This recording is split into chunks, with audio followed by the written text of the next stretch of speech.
si Yusek Bernardo po may paunang affidavit na isinumite sa DOJ actually, and then in the Senate nakakuha tayo ng kopya nun. May sinasabi may sinasabi kayo ngayon na meron siyang isinumiting mga incriminating evidence. Bago ho ba ito? Meron bang supplemental affidavit na po siya? In the Senate, yung first presentation niya, nagbigay na siya ng affidavit assisted by counsel.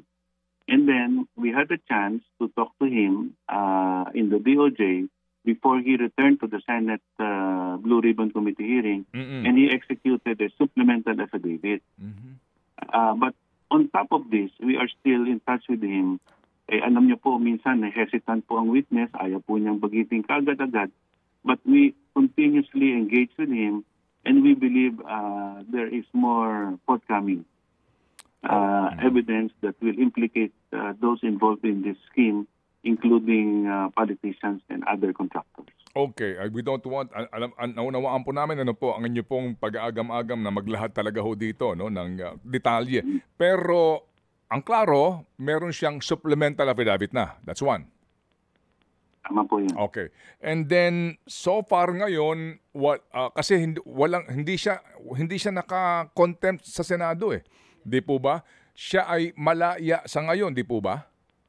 Opo. So, kaya po kami, patuloy ang ugnayan namin dahil understandably, natatakot din po siya. Wala naman siyang protection at hindi naman siya capable of assuring his safety.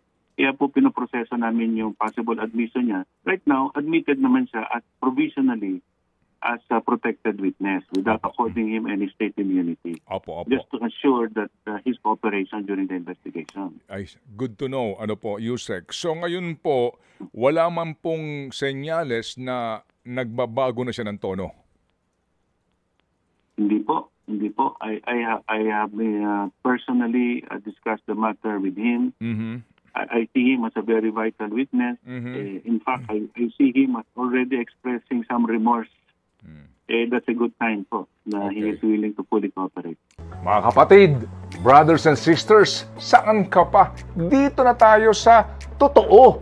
Dito na tayo sa True FM. Mga kapatid, mag-subscribe and follow po kayo sa social media accounts ng True Network PH. Yan po kami. Hanapin nyo lang True Network PH, Facebook, Instagram, YouTube, TikTok, and podcast. Mapa-Apple or Spotify man yan, mahahanap nyo kami. Lahat ng mga napapanood at napapakinggan nyo po sa programa, nasa social media accounts namin yan. So, paano mga kapatid? See you sa social media!